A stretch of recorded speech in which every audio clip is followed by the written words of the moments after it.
See, there I go trying to get fancy. Oh dear, thanks a lot.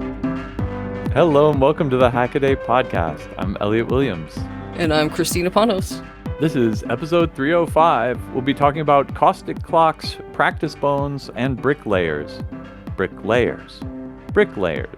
This week in the news, boy, there has been a hubbub in the 3D printer world. Bambu Labs, well, first they said they were going to lock down access to the printers only to their Bambu cloud, and then the whole world basically exploded and said, what's that about? The reason they wanted to lock things down to their Bambu cloud was ostensibly for security reasons, and then like 2 days later, some people opened up the web page that was doing the Bambu clouding, looked into the JavaScript, and pulled the authentication keys out of it. So, so much for security there. But then a few days later, Bambu came back, and this is the most recent post. I'll link this in the show notes. Bambu came back later and said, so if you call yourself a developer, you can opt out of this. And people who currently have printers will also be grandfathered out of the cloud-only scheme, et cetera, et cetera. So it looks like they're kind of trying to do damage control and back up a little bit. But basically what this would have meant is that you could only control the printer through their remote cloud-based web interface or other programs that were licensed to work with them. And so what they're trying to do is control the kind of upstream slicer ecosystem, basically, it looks like, which is really a weird move. And so it's kind of welcome to see them offer this, developer mode idea where you can actually send files to your printer yourself without having to go through their service. What a crazy idea. The trade-off there, as it stands today, is that to use developer mode, you have to run it in LAN mode, so you don't get any of the cloud features. So on the off chance that you enjoy, seeing videos of your 3D printing accessible from anywhere, which is a totally useful feature, you will be losing that if you decide to use the slicer of your choice. And I don't know why they want to put you in this horrible situation that you have to choose between, using some services which you thought were part of the printer and then, being able to upload files to the printer yourself. I mean, start a print job yourself. Kind of really super basic stuff. And it's just shady. Some people on the internet have claimed that this is the beginning of the enshittification of Bambu, and that they've had this in mind for the whole time, that they're going to get a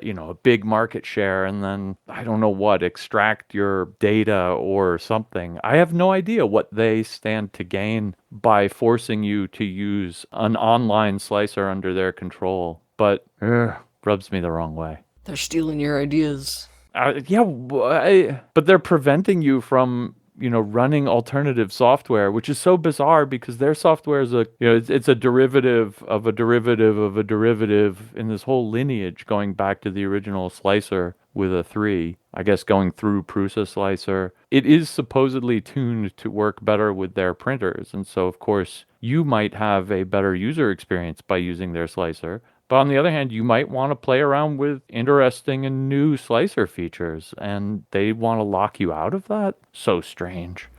So strange.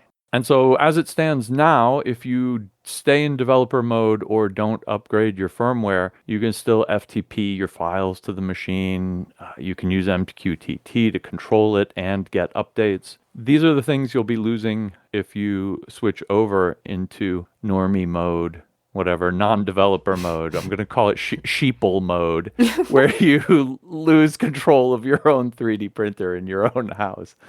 Boo to them for doing it. Bamboo to them. Bamboo. Ouch. Sorry. And it's a shame because they're mechanically and functionally fantastic printers.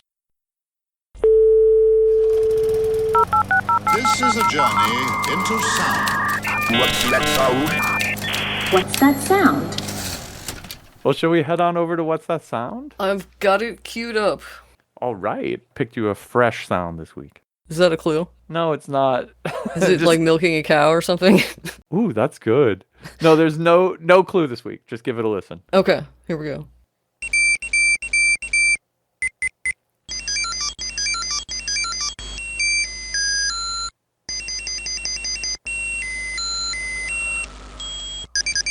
Oh. I got nothing. I had even odds on you knowing this one.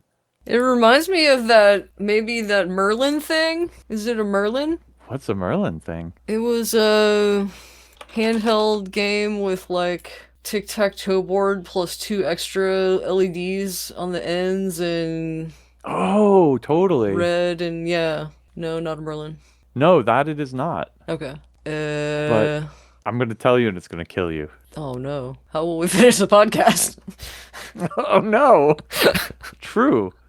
Maybe I can't tell you. What do you got? It's a... Oh jeez. Yeah, see? I didn't have one. I had the one. Ah, okay. So Probably made different noises. yeah. Fair enough. Anyway, all you listeners out there, if you know what the sound is, head on over to hackaday.com/podcast. Scroll on down to the What's That Sound section. Click the form, fill in your handle and your guess at what this sound is, and next week we'll pick among the correct answers, and somebody will get a Hackaday Podcast t-shirt. So you can stay warm out there. You might want a sweater. But a base layer is good. A base layer. I have a Hackaday base layer on myself. It's a special writer's shirt. Ooh. Yeah. Yeah, that's a good one. The design is all like half missing now. It looks really cool. My mom is like afraid of this shirt. She doesn't see very well, but she can tell that it's a skull.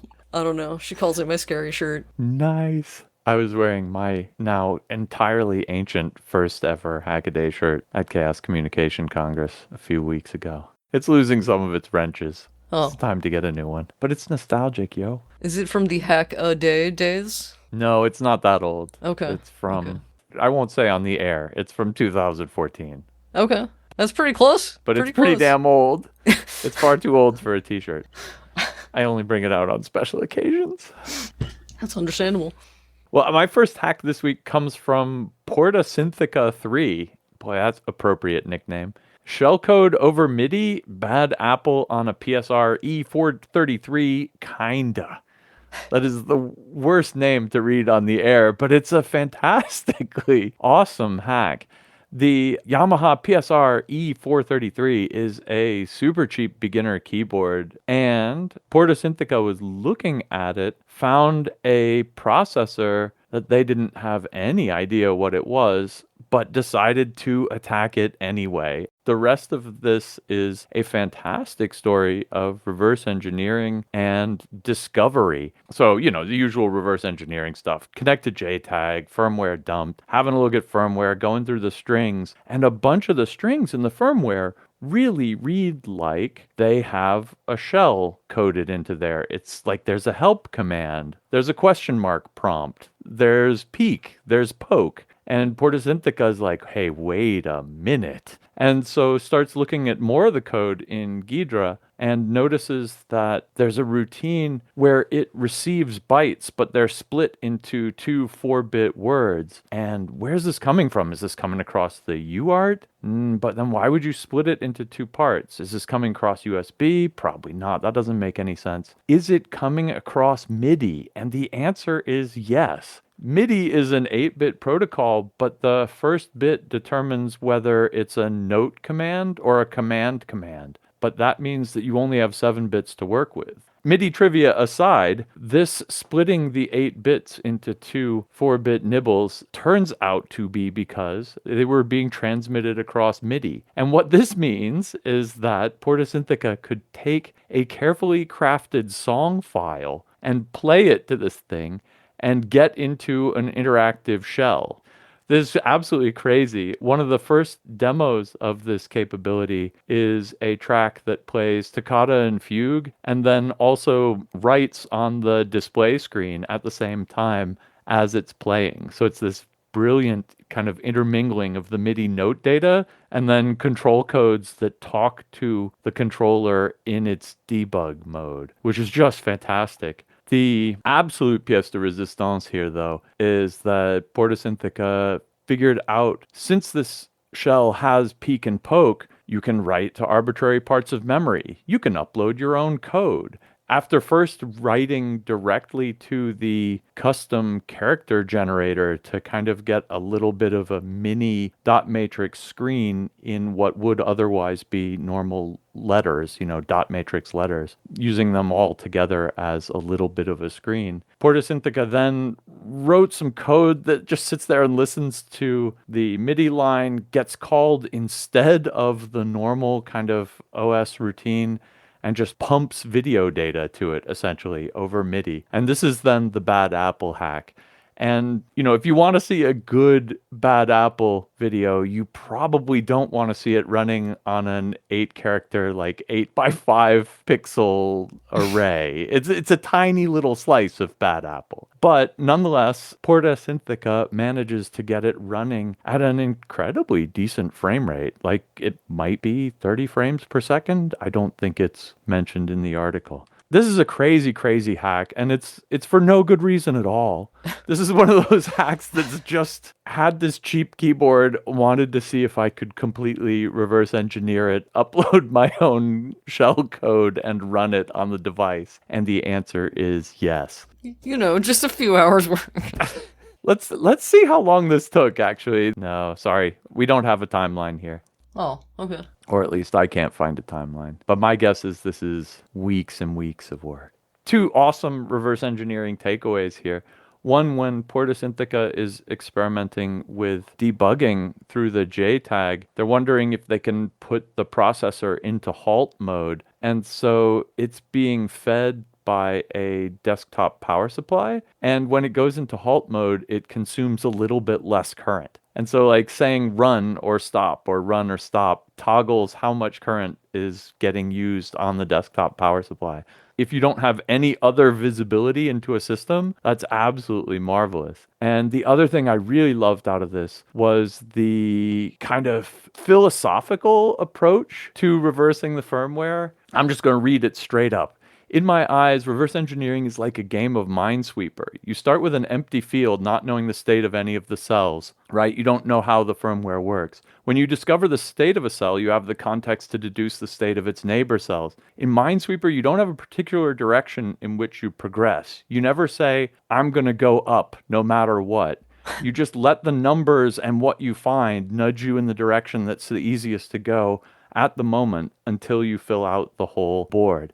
And that is the approach here to doing the reverse engineering. And I love that. I think that's right. You can't say, I'm going to start off on this project because I want to implement video in its dot matrix screen.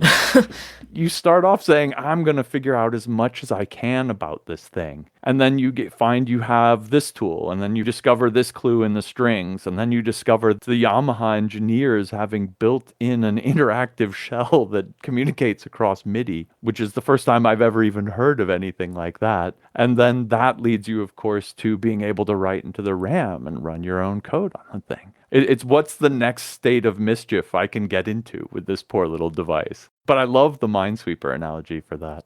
It's clearly such a sweet following my nose kind of hack, but it ends up going so deep. It's really, I love it. Love it. Okay, I'm really done now. Okay. Talk to me about bones. Well, for my first hack, I wanted to do something fun. I chose bone filament for printing practice bones from Pectus Surgeon. And not bone stimulating, in fact, but bone simulating filament out there. And this is the Reddit title. Turns out there is bone simulating filament out there working towards a patient-specific model to plan surgeries on complex chest wall defects. Printed a test rib to see if it saws like the real thing. Now, I don't know about you, but I swear that title was edited to add the middle sentence, and that it just said, turns out there's bone simulating filament out there, printed a test rib. It must have been edited. I don't remember it being so long. Yeah, me either. Huh. Well, context doesn't hurt here. Yeah. No, not at all. That's probably why they did it. So, Pectus Surgeon started this Reddit thread about 3D printing bones out of what else? Bone filament for practice purposes, because today you learned that exists. But the more we think about it, of course, practice bones are practical. I wouldn't want to be somebody's first bone saw experiment. if I were having my chest cracked open or whatever. Would you? And apparently, the important characteristics in bone simulating filament are that it doesn't melt under the bone saw, which seems very important, is mechanically similar, and looks right under an x-ray. And that seems like a tall order to me. But then again, this stuff is $100 a spool. Now, Ghost of Winter 88 showed up and said that they've used high wood content PLA in their bone sawing lab experiments, but they eventually chose resin. And there's a lot of people pointing out that $100 per spool is nothing compared to, say, the cost of one titanium screw at $1,000 per. So Yikes. come for the discussion, stay for the Reddit jokes. I was watching this video again, and it's pauses on the end, and it totally looks like chicken to me. It just looks like just chicken. Perfectly white, American. Oh. This is one of those things where, I'm not a surgeon. I had no idea that people were doing this these days, but of course they are. It totally makes sense. And like you said, you want to have something to practice on. This is the tech to make a mock-up of exactly the person. If you've got a good CT scan, why not use 3D printing to make a model of exactly the person you're going to be cutting on? Like, how cool is that, actually? Yeah. It starts with, oh my God, that's creepy, but it ends with, oh, what a great idea. And How often does that happen? yeah, right? And it's funny how many other people are in the comments saying, oh yeah, we're trying to do this in my surgery ward. How can we do this on the cheap or whatever? So I do think that's really cool. So those of you who think that 3D printing is only for making Yoda head toothpaste dispensers or, tabletop figures, don't limit your view of the world, man. This next hack from me, going minimal 64x4, the fun in functional computing, is a new computer design by Slew4. And this takes a really wild approach to kind of DIY retro computing. Slew sets himself the constraint of designing a computer that is faster than kind of contemporary retro computers, but without using a microcontroller, without using a CPU. So the idea is pretend that the CPU revolution never occurred and stop your timeline right before the Intel 8080. How fast a computer can you make with just logic chips? This is the second version. I guess the other one was a Commodore 64 clone. This one now is a Commodore 64 clone that runs 4 times as fast as the original, made entirely of 61 logic ICs and some other parts. The catch is that it only does black and white graphics, and it does them limited. It also doesn't have sound, just that's not implemented.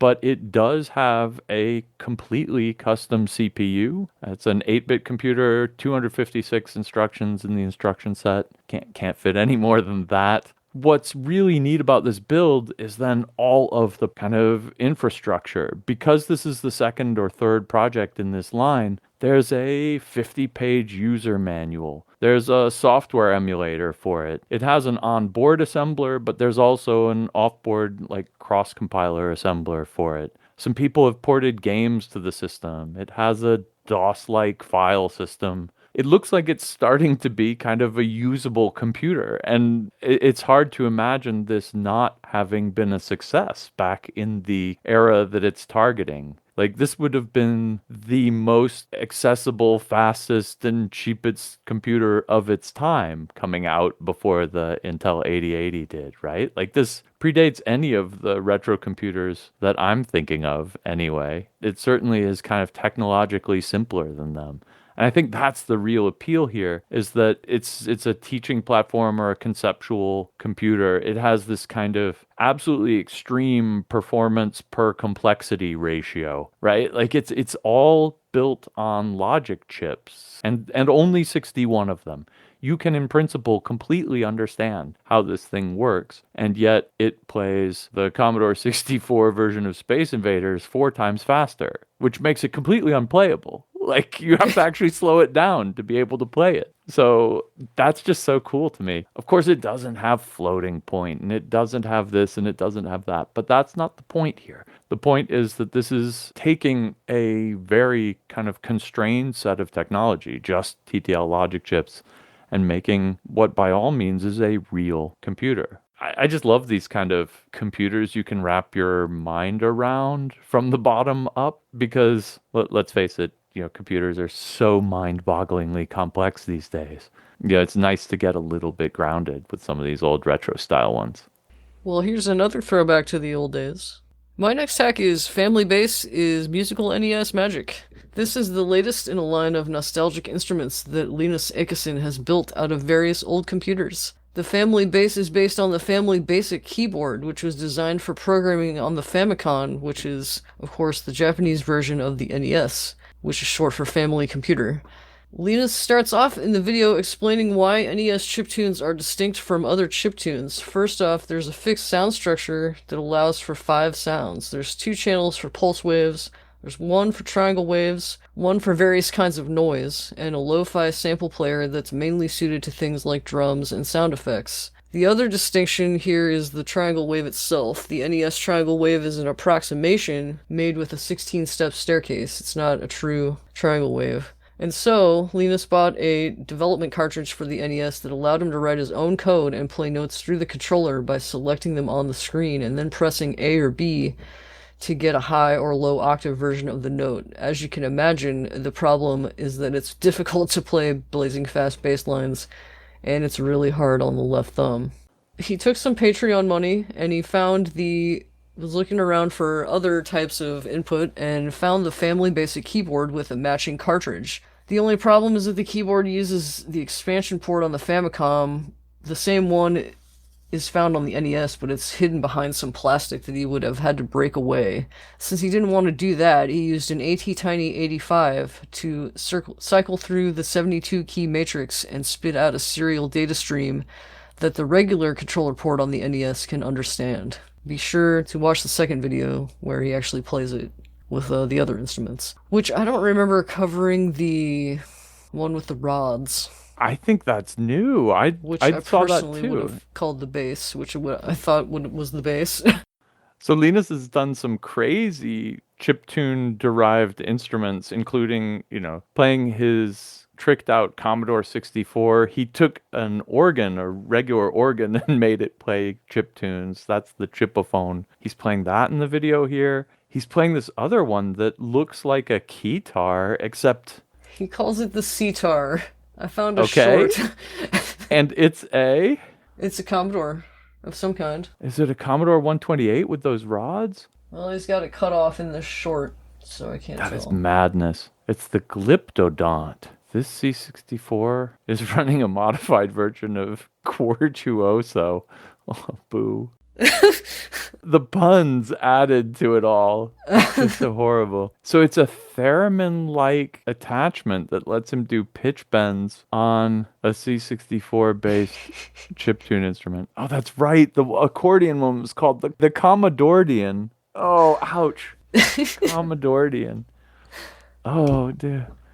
In my Today I Learned category, that bit about the 16-stepped triangle wave sound being the sound of the NES, and it is instantly identifiable as being the NES sound. It's a complete artifact of having crappy hardware. The 16 steps that part's fine, it's a 4-bit DAC, but the fact that it has these horrible spikes on it as it makes the transitions because it wasn't a very good DAC is exactly what makes the NES sound like the NES. I'm sure somebody has sampled it. You could just download that sound and play it on your modern synthesizer with your 16-bit DACs and your 162 kilohertz. You could sample the full 16-step 4-bit audio quality, complete with horrible glitches of the NES. Oh, the other thing I totally loved was, like you mentioned, that keyboard scanning add-on that he built for this. It can't know where the key scanning starts or stops. And so he has the program start up with press space to begin. Oh, yeah. And that locks it in. So the microcontroller sits there waiting until it gets a signal, any signal. If you press the space bar, it's like, oh, that was space bar, and it works on the rest of it. But if you pressed A, it'll completely remap the keyboard to something totally useless. Yeah. So when it says press space to begin, it is not joking around. If you press any other key, it's gonna completely mess up the keyboard matrix. Oh, so jeez. do what it says. Oh yeah, speaking of exploding wires, my next hack comes from Hyperspace Pirate, who is always getting into some kind of trouble in his videos. This is making wire explode with 4,000 joules of energy. 4,000 joules sure sounds like a lot. It's actually just about 1 calorie, 1 kilocalorie. It's a decent amount of energy, but it's like, 1/300th of a pack of gummy bears of energy. On the other hand, it's enough to fry a wire essentially instantly if dumped across it in a short enough time. And that's what's going on here. Apparently, and I didn't know this exploding wire is used as a substitute for detonator caps to start bigger explosions because it's completely safe. Like, detonator caps are tricky. They're small explosives. And they're small explosives that are built to go off with a little bit of provocation. And so you don't want to carry these around with you. You don't want to drop them. They go bang, things like that. Whereas exploding wire, until you throw the high voltage and current at it, it's really just a piece of copper wire. That's not dangerous. So it's interesting in that sense. He goes off on a large tangent about how they were essential to the development of atomic bombs. I think that's interesting, but totally tangential to what's going on here, which is he's taking kind of 1-inch-long, 2-inch-long strands of small wire and passing so much current through it that it vaporizes instantly. The current keeps flowing through the hot copper plasma that's left in the air. It gets so superheated that then it literally explodes, shockwaves and all that. You're putting so much energy into this very small space that it can't get out fast enough, and it just goes blammo. It's actually also really simple in principle. It's just take a bunch of high voltage capacitors, charge them up, and then discharge them as abruptly as possible through a wire. But that's where it gets interesting too, and he goes through kind of all of the math and some of the physics here. You want to get rid of parasitic everything. Parasitic resistance, parasitic inductance is actually a killer because it stops the current from flowing instantly. Parasitic capacitance. So, it means some of the obvious things like use really big, thick, straight wires. The capacitors you select have to tolerate high voltage. You run into this problem where, every capacitor has series resistance. So the capacitors have to be high voltage related because if you put them in series instead, it would take the small amount of resistance in each one and add them all together, right? As you kind of series them up. Wiring them together with big old bus bars and making sure everything is safe and well insulated and able to take the 2 kilovolts that he charges this thing up to. A fun problem when you make these sort of things is how to even make a switch that can live with this sort of torture. If you just take a switch out of your drawer, you're going to flip it once, it's going to arc across its contacts and weld itself together. His second approach is to then use a thyristor, and he uses a small one and then an even bigger one, and ends up frying both of those as well. The final solution is a custom handmade switch, which is just 2 honkin' chunks of copper on a 3D printed handle, and he just goes bonk and smashes them together as fast as he can. And it sounds like this is a caveman switch, but it's actually kind of the only way you can hope to run this much current all of a sudden through something without it welding together. You need a big surface area without adding too much resistance. It needs to be made out of something like copper and have a large surface area. It's funny, but I've seen a bunch of these kind of high voltage, high discharge capacitor bank systems, and everyone always ends up going with the mechanical switch of their own making, with essentially big plates of metal, because anything else you try to do will just weld itself together. I have no idea why he's making these things. I think they make a lovely bang, and I think that's half the fun. He's using, as a measure of success, he's putting the wires above a piece of paper and looking at the kind of resulting Rorschach test of smoke and vaporized copper pattern that shows up on the paper. The bigger the smudge of spread out copper atoms, the better he did. And I think that's kind of fun. He also measures the residual voltage on the capacitor bank to see how effectively it discharged, et cetera, et cetera. When I first read this title, I was like, oh, he's doing coin shrinking stuff, because I have some friends who have done, can crushing and coin shrinking experiments with coils of wire and a high voltage capacitor bank like this. It's basically the same setup, except instead of using a thin wire that's so thin it just completely vaporizes into a flash of plasma, use a thick wire, whatever, 1/4 inch copper, solid copper if you can get your hands on it, so that it holds together and it survives long enough to put enough of a magnetic field on something like a coin in the middle of it that before it explodes from the pressure, it heats the coin up and the magnetic field induced by the eddy currents shrinks the coin down. And if you haven't seen coin shrinking in person, we've got the next best thing. I'll throw some links in the show notes. That's a really fun thing to do. It's worth noting that even there, the copper coil blows up from the reaction force. It explodes, but it fragments, and you get chunks of copper coil flying everywhere at extremely high speed, and they're probably very sharp. You've got to be a little bit careful about containing that. We used a bunch of cinder blocks, and actually one of the cinder blocks broke. So yeah, don't get hit, kids, if you're building high voltage capacitor banks. Also, don't get electrocuted. It's nice to see Hyperspace Pirate taking a bunch of reasonable precautions here, including using an air gap transformer to isolate himself from the firing circuit when he's using the thyristors. On the other hand, some of those windings were really close to each other, and they can capacitively couple, and that really gave me the willies.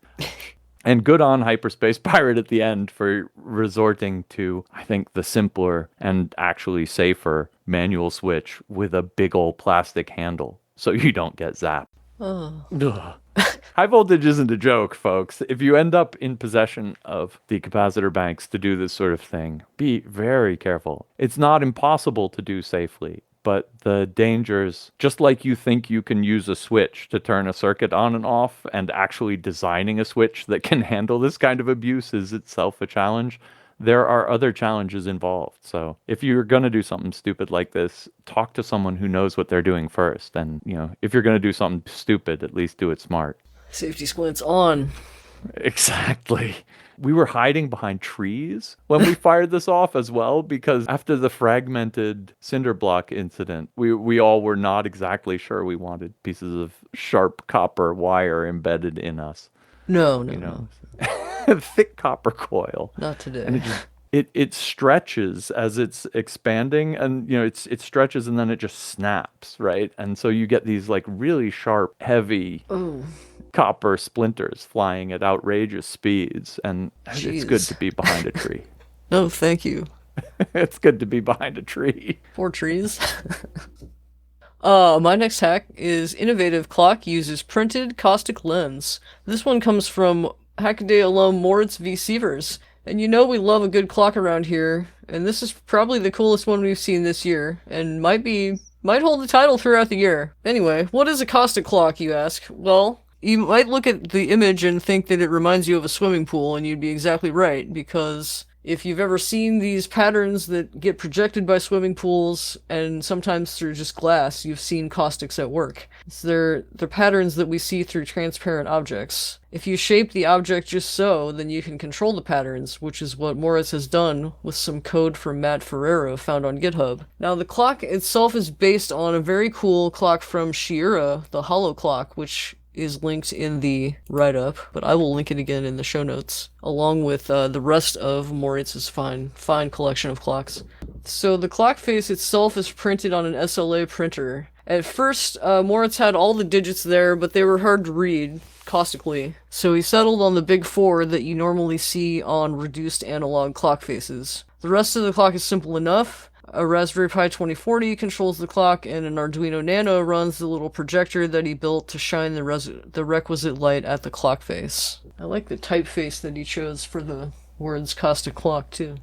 Yeah, so caustics, I guess, are kind of like, it's just lenses, basically. You're focusing the light, except it's not focusing it on a point, it's focusing it in kind of a line, or, in the case of waves, whatever that awesome pattern is that waves make. It's cool that there's a ray tracer. He uses one called LuxCore, a ray tracer in Blender that'll do the simulation for him. So he can do the modeling using this other software, render it out to a shape, have a look at how it should look in Blender, and then test it. That's fun because I'm looking at the rendered image of that kind of very strange font that he uses for the numbers. And then there he is holding it up against the wall and looking through it. And it's like absolutely the same. That's crazy cool. I mean, it's physics. It kind of has to work, but yeah, cool. Oh, he also did a thermochromic ink clock where he had the backside of it heat up and that would display the characters. That was really fun. Oh, was that the one with big ol' 7 segments? Yeah,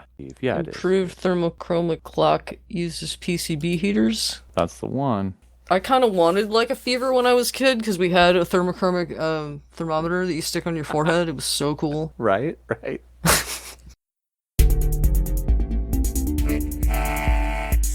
Well, my first quick hack this week comes from Roman Tenger, and this is bricklayer post-processor promising stronger 3D prints now available. Roman has been on kind of a G-code post-processing hacks trip lately. He wrote a marvelous add-on that did texturized fuzzy surfaces that has since been incorporated into Prusa Slicer as an add-on. Here he is tackling the possibly patented, possibly unenforceable, possibly invalidly patented brick layering idea, which we saw come up as a controversy, I guess, a month ago. It was, why can't we do this? Because some company has it patented. Roman is in Europe and it's only patented in America. So he's like, I'm just going to write this code. And he did. So here's the GitHub link. Download it while you can. It's really neat. I love to see people screwing around with the G code afterwards that comes out of the slicer because A, it's actually extremely accessible, B, it's kind of the most flexible, and C, it's kind of a lost art these days. Everyone just takes their models, runs it into a slicer, and takes what they get out of it. But no, folks, you can play around with this code yourself. Dig into G code if you feel like it, or just use his code if you want to experiment with brick layers. Brick layers are people. Brick layers are offset staggered layers. Next up, Julio Pon's interactive LED matrix is a great way to learn about motion controls. I was saying a week and a bit ago that I love simple hacks that bring people into the game of building their own hardware, and this is kind of one of them.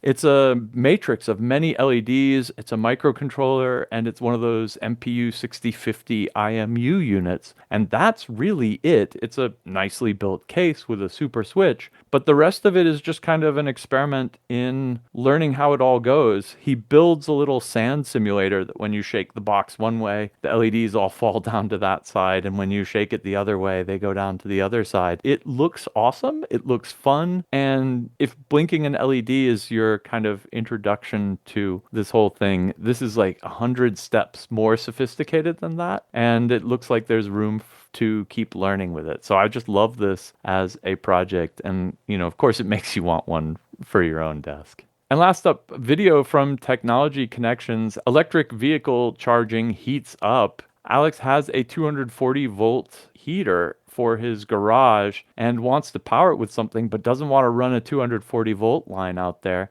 Has, however, a 240 volt electric car charging port. And could you just connect the two together?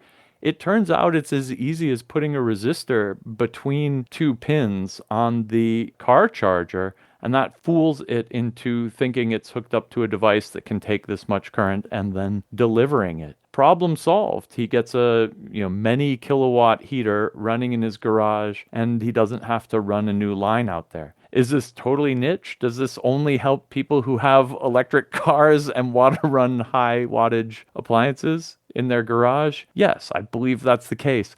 But it's a really cool look into what makes AC electric vehicle charging ports work. Probably when your house burns down because of this, don't go knocking on his door. My first quick hack comes from Gorkum, Trincheract Mini Space Mouse. It does it in 3D. Now this one is a little bit older, not sure how we missed it, but that's okay, because we got it now. And we all know that sometimes a regular mouse and a keyboard just don't cut it. Sometimes what you really need is a space mouse, something that navigates 2 and 3D environments with ease. Most of the ones you see commercially are quite large, and even the ones that you see built are usually pretty big. But this one is small enough to stick on the side of your laptop should you choose to go that route. Gorkam's custom PCB has a Hall effect sensor that picks up readings from a magnet embedded in a flexure joystick, but really you could use anything you want as long as a magnet is involved. This is a great build with a fantastic build guide, so get to it if you want. We're not going to make you. Next up comes from Anouk Whipwrecked. Robotic Dress uses simple techniques to combine 3D printed parts with fabric. On their own, clothes don't by and large offer fascination, depending on who you are, but that doesn't mean that they can't. The latest creation from this renowned couture technologist is a neoprene dress with 8 scales that move around whenever they want. The cleverly printed scales each hide a servo and a printed disc with holes that allow the assembly to be robustly sewn to the dress so it doesn't drag it down. Last up comes from C-Scheme 6784, who is probably ruining a keyboard for science. Now, can you use WD-40 to lubricate your keyboard switches? Yeah, you can. Should you? Probably not. You should probably at least use Super Lube, if not something meant for keyboard switches like Krytox. But C-Scheme 6784 found enough evidence out there of success and did it anyway, and plans to report back to Reddit every so often with the results as time goes on.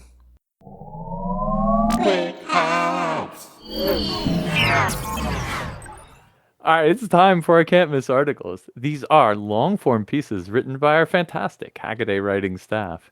This week from me, Al Williams' Forgotten Internet UUCP. Al's going to start up a column where he looks at the kind of early beginnings of networking and starts off with UUCP, or Unix to Unix copy, which actually is the name of kind of the user space application for it. This was a solution for sending messages and or files and or basically whatever between computers that weren't networked together but could reach each other by dial-up modem. Large mainframe computers back in the late 70s would call each other up once or twice a day, say, do you have any files for me? Do you have any files for me? And trade them across. Users would then queue these files up and tell them where they want them to go using UUCP. And this is a really bizarro early internet that I didn't even know existed, and it's really neat to look at. One of the fun parts is that all the computers called each other up fairly frequently. They knew which computer was calling them, but they didn't have any idea of any kind of like routing protocol. So if you wanted to send a file to another computer, you had to send it using this crazy long addressing scheme where the names of each computer you want to send it to are separated by a bunch of exclamation points. So if you knew which computers you could connect to, you'd say, well, send to this one that then sends to that one, that then sends to that one, that then sends to that one, that then writes this file to the Al Williams directory. And I think that's absolutely fantastic. It's so kind of elemental and ad hoc. It puts all the burden on the user, right?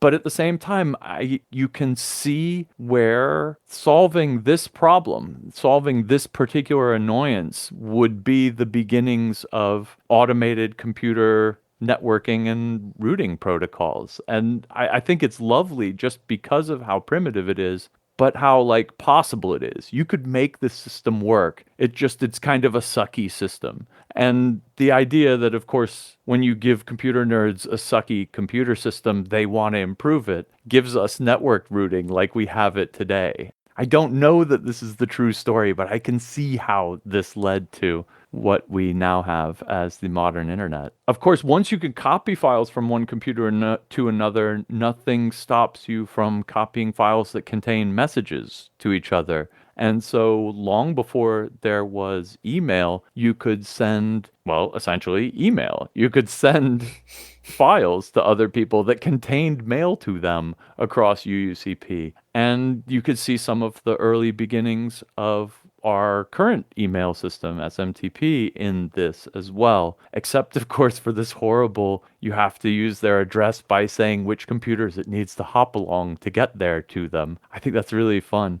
According to Al's post here, UCP dates back to 1978, but it got mostly widespread in the mid-80s. The GPL version came out in 1991, written by Ian Lance Taylor. That's commonly known as Taylor UUCP. And by the mid-90s, of course, we get the actual internet, and this basically fades away into oblivion. Apparently, there was one Dutch internet provider that kept UUCP running until as late as 2012, when they had to shut it down on the grand total of 13 users who were still using the service. How cool would that be to be the last 13 people on like a crazy old proto-networking protocol for certain levels of cool? The idea itself is this kind of primeval, store and forward, ad hoc networking idea. Really neat. Anyway, it's a good article. It's a great write-up. It's a simple enough way to get files from here to there that you could probably use it across other crazy low bandwidth links that you may have at your disposal. It's a neat piece of computer history, and I never learned this kind of early computer science history stuff. And so it's actually really illuminating to me to see where the services that we kind of take for granted these days came from. And it's also kind of harkens back to a much more hackable time. So worth a read. Maybe it'll inspire you. For my can't miss article, I chose my own, again, as I am wont to do, Keeping with Kristina, the one with the hardware layered keyboard. And you know it's true, I get a little flutter in my stomach when I see a new email with the subject line that starts with Keeping with Kristina, because I know I'm about to witness something special. One of the latest emails I got was from Jay Crudy and Marcel Erz. They're both out there making replacement keyboards for TRS-80s, if you can believe it, covering models 1, 3, and 4 between them. To do this, Jay says he used Keyboard Layout Editor, Plate and Case Builder, and Easy EDA. With the maintenance manual close by, he matched the row and column wiring with the original matrix with Cherry MX footprints, and you can find all the project files on Jay's site, or if you're looking for TRS-80 parts in general, you can look on Marcel's site. Next up we have Molecula, which is a fantastic mix of ergonomics, aesthetics, and modularity. This baby uses the VIC standard for interfacing data between PCBs, which means that you can have dumb keyboard sides and a smart central module that does both the braining and the hosting. As if this thing weren't cool enough already, Zizaneg's design lets you use pretty much any switch, and the hot swap sockets are even exposed on the underside, which looks really cool. And now we come to the centerfold. Aww, the centerfold. The Lego Walkman is a nice touch, as is the VHS mousepad, but those keycaps, those 1989 keycaps, are the bee's knees. Go ahead, click that picture and zoom it. They're sweet. But apparently the spacebars leave much to be desired, even if you use them on an Alice. Oh well. And for this week's historical clacker, I chose the lovely and minimal Chicago No. 3. The first thing you probably notice about this thing is the lack of a front bumper, but then your eye moves towards the sturdy feet that sit just behind the upper keyboard row, and it looks like a sturdy and portable little jobby. Now this thing had a wordy layout with the Q on the bottom row, which is pretty interesting. So did the Chicago No. 1, which was sold at the same time as the No. 3, not before it, which is also interesting. The two machines had different ribbon mechanisms, with the No. 3 using these vertically oriented spools, which I had not seen before. Another interesting feature was the hammer extension arm, which seems to have functioned like a safety. The typist had to pull this left side mounted curiosity before typing, or God knows what would happen. I really don't know, I couldn't find out. It doesn't say. They didn't say what happens. Just imagine the worst, and that's probably what happened. The whole thing just falls apart. I don't know. And now we come to the title track. Hardware layers on a keyboard. Can you believe it? The Auto Keybo premiered at CES this year and caught the eye of nearly every tech writer, including this one. So yeah, it has hardware layers. You're just sitting there keyboarding and you need to do some 10 keying really fast, or use the mouse. But rather than move your hands away from the home row, you just stretch out your fingers and the keyboard retracts, leaving you with a numpad on one side and a really small and flat mouse on the other side that looks honestly kind of hard to use. But there's a built-in camera that detects the splaying of your fingers. So like you're stretching your fingers, you stop them, you pull them out and stop, and that's what it detects to trigger a switch.